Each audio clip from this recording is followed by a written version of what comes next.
Welcome back to another video. आज की इस वीडियो में हम डिस्कस करेंगे जो इस फाइनेंस एक्ट 24 में तीन कैटेगरीज होगी हुई हैं। पहले दो कैटेगरीज थी, फाइलर और नॉन फाइलर, और एक मज़ीद कैटेगरी ऐड कर दी है लेट फाइलर की। तो आज इसको डिस्कस करेंगे। कोई बंदा अपनी टैक्स रिटर्न फाइल करने के बावजूद क्या वो लेट कैटेगरी से एक्टिव फाइलर या रेगुलर फाइलर की कैटेगरी में आ सकता है, और अगर आ सकता है तो कैसे आ सकता है, आज इसको देखेंगे। मेरा नाम मोहम्मद जुवैद इकबाल है और आप देख रहे हैं टैक्स अपडेट्स बाय होराइजन। अगर अभी तक आपने मेरा चैनल लाइक नहीं किया, सब्सक्राइब नहीं किया, तो सब्सक्राइब कर लें, बेल आइकन को प्रेस कर दें ताकि हर आने वाली लेटेस्ट वीडियो आप तक पहुंच सके। मैं आपको प्रैक्टिकल एग्जांपल के साथ जो है ना वो समझाऊंगा कि हम किस तरीके से जो है ना इसको डिस्कस कर सकते हैं। तो जो पहला मेरे पास है जी, वो है जी फाइलर। अब ये इसको कौन सा सेक्शन जो है ना वो डिस्कस करता है, सेक्शन FBR का 100BA and 10th schedule. 10th schedule के अंदर ये चीज़ें जो है वो डिस्कस की गई हैं। अच्छा, अब फाइलर है, फिर मेरे पास नॉन फाइलर है। अब जो एक बड़ी कैटेगरी है वो है जी लेट फाइलर की। अब ये लेट फाइलर क्या है, पहले तो हम इसको डिस्कस करते हैं। लेट फाइलर वो है कि अगर किसी बंदे ने अपनी 2023 की रिटर्न लेट जमा कराई है और उसने जो ड्यू डेट थी उस डेट पे जमा नहीं कराई, या जो एक्सटेंडेड टाइम था उस डेट पे जमा नहीं कराई, और वो मार्च 2024 में आके जो है वो उसका स्टेटस जो है वो लेट फाइलर हो गया। अब FBR ये अभी तक कोई ऐसी न्यूज़ या कुछ ऐसा सोल्यूशन नहीं दिया FBR ने कि जो बंदा अपनी टैक्स रिटर्न फाइल भी कर ले और ATL का चलान भी जमा करा दे तो वो रेगुलर फाइलर जैसे पहले होता था कि फाइलर कैटेगरी में आ जाए, ऐसा नहीं है।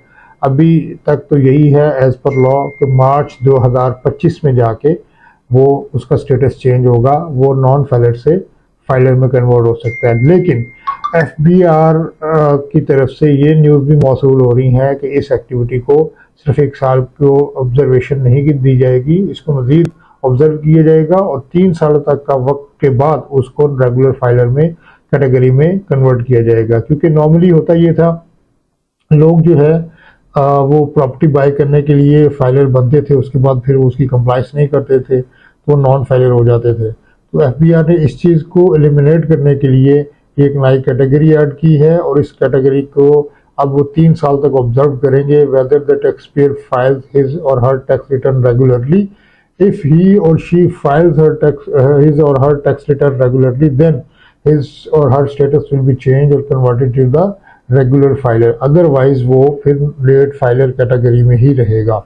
अब इसके एग्जांपल के तौर पे समझते हैं।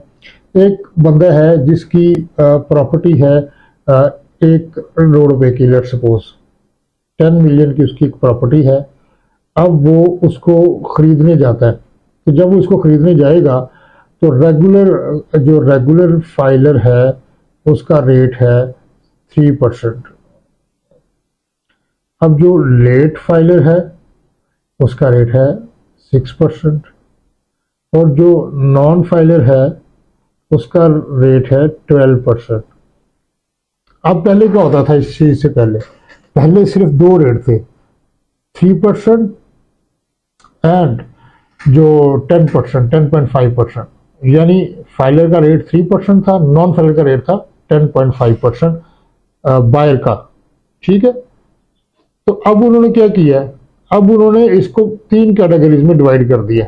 यानी कि रेगुलर फाइलर का 3% या लेट फाइलर का 6% था, और जो 10.5 था उसको बढ़ा के इन्होंने 12% कर दिया।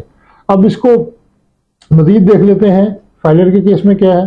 फाइलर के केस में ये है कि अगर कोई फाइलर सेलर जो है वो अपनी प्रॉपर्टी सेल करेगा, मैं यहाँ पे सेलर की बात कर रहा हूँ, सेलर सेल करेगा तो 236C के तहत उसको टैक्स देना पड़ेगा, और वो उसके जो है वो पहले 2 रेट होते थे, 3% 6%।